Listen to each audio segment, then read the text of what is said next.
I've been enjoying so much all these sessions on this topic that has transformed my life. And I just want to ask, is there someone that is here for the first time that didn't get the rest? Okay, there's 1, 2, 3. Okay, well, welcome. Don't worry, I'll try to, the topics are, it's beautiful because they don't, it's not that if you didn't hear the first one, it won't make sense. I think it will make sense. Maybe you will want to catch up the previous ones just to get the whole richness of the topic, right?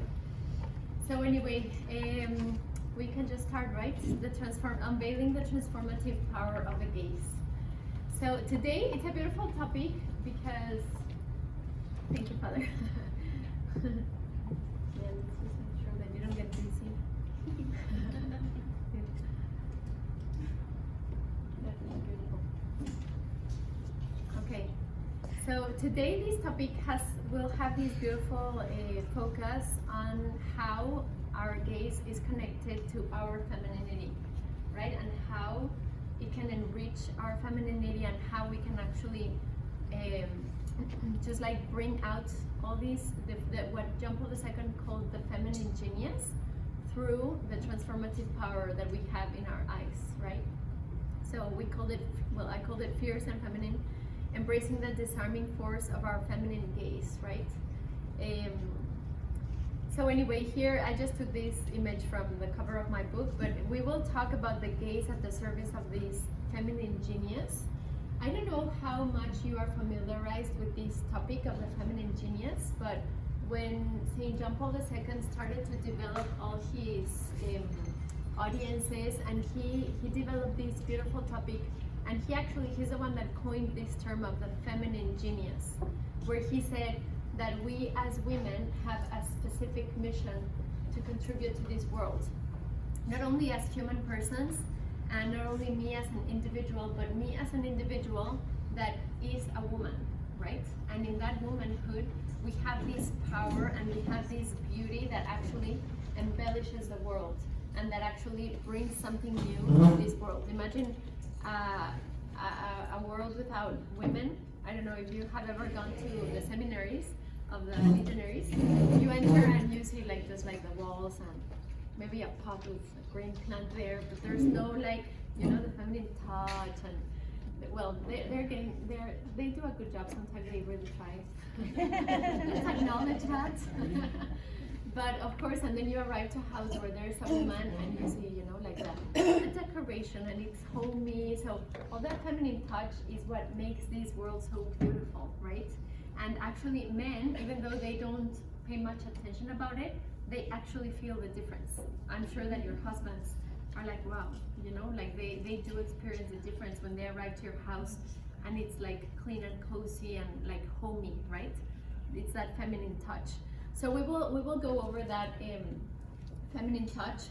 And just as a little summary, these are the 4 elements that St. John Paul II included in what defines this feminine genius.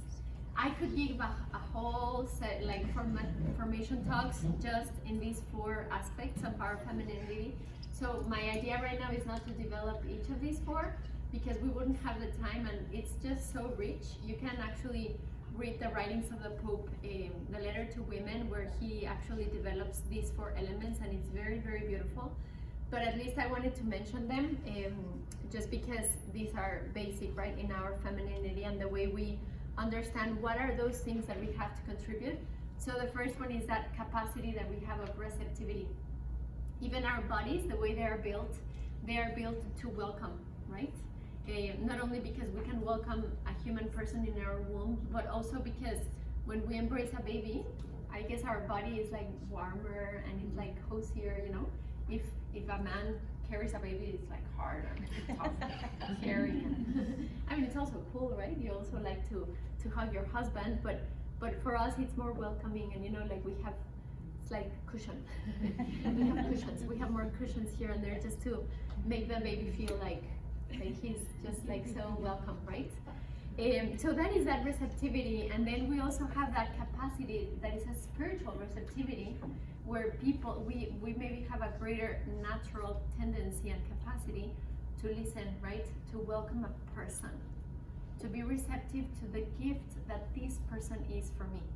And that is why if you go to an elementary school, all the girls are sitting in the recess time and they're chatting and they're just listening to each other.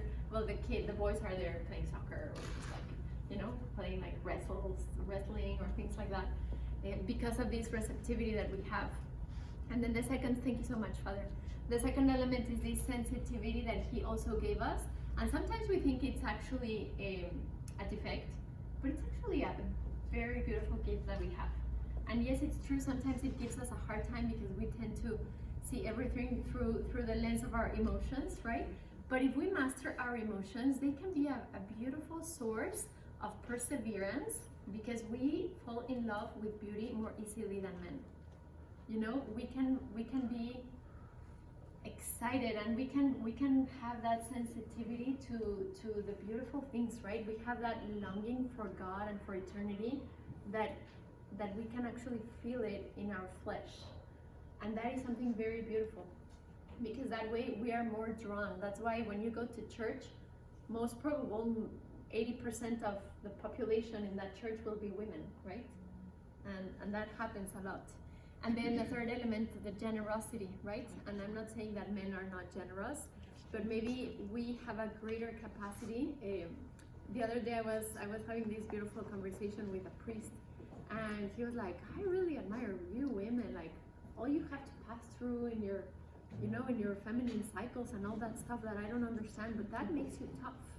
And that makes you more resilient when you face pain or suffering or like difficulties. And it is true. Let's just say it, right? Yes, Father. Oh, it ran out of battery? Okay. Sorry, no, that's fine. So let's just make a pause. Because that's how you record, right? No?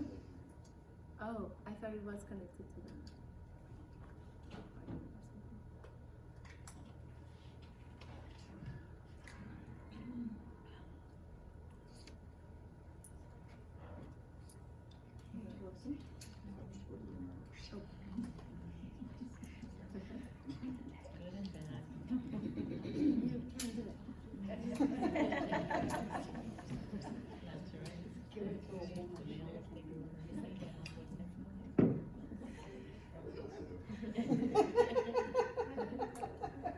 Sometimes when I talk about these things and I start talking about guys, I'm like, Father, you should just go somewhere else